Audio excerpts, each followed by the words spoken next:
The wolf appeared in the middle of the road at exactly 11:47 p.m.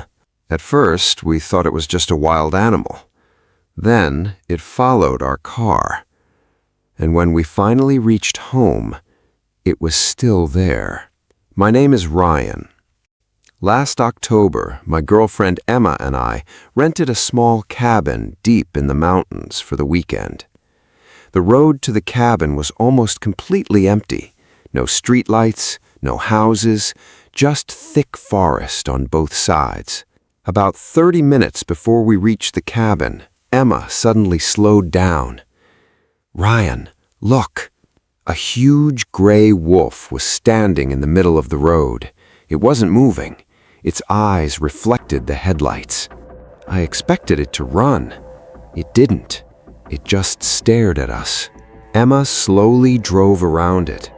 As we passed, I looked in the side mirror. The wolf was still watching us.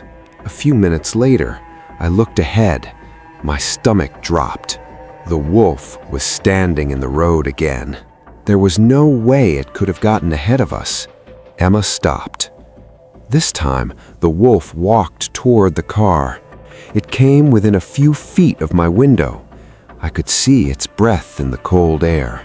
Then, it suddenly turned around and disappeared into the forest. We continued to the cabin. When we arrived, it was almost midnight. We locked the doors and tried to forget about the wolf. Then, we heard a howl. It came from the forest. A few seconds later, we heard another, much closer. Emma walked toward the window. I stopped her. "Don't." We turned off the lights.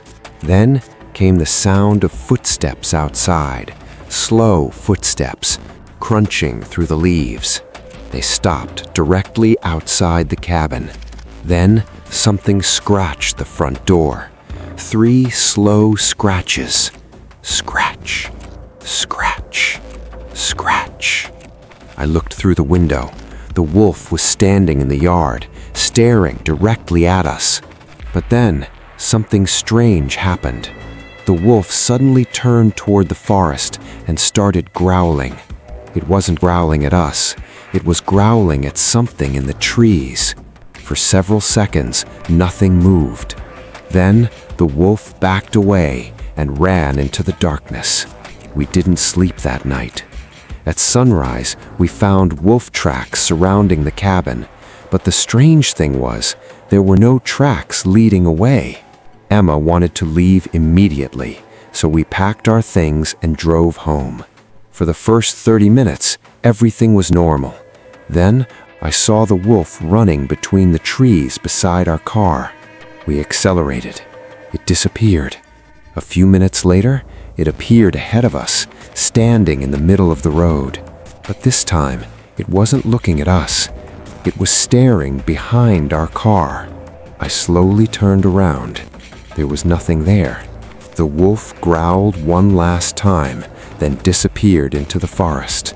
We drove home as fast as we could. That night, around 2 a.m., I heard scratching outside our house. I walked to the window and froze. The same wolf was standing across the street, under a streetlight, watching our house. Emma came running into the room. The wolf slowly turned its head toward our window. Then it walked into the darkness. We never saw it again. A few days later, I was looking through the photos from our trip. I found one picture I didn't remember taking. It showed the cabin from inside our car. The wolf was standing near the trees, but behind it, there was a tall, human-shaped figure.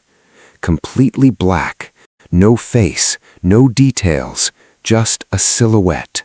That's when I understood something.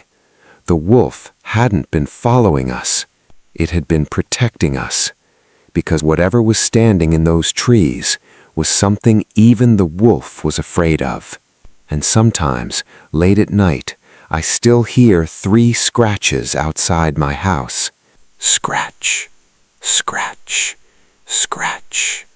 And every time I hear them, I remember that wolf looking behind us.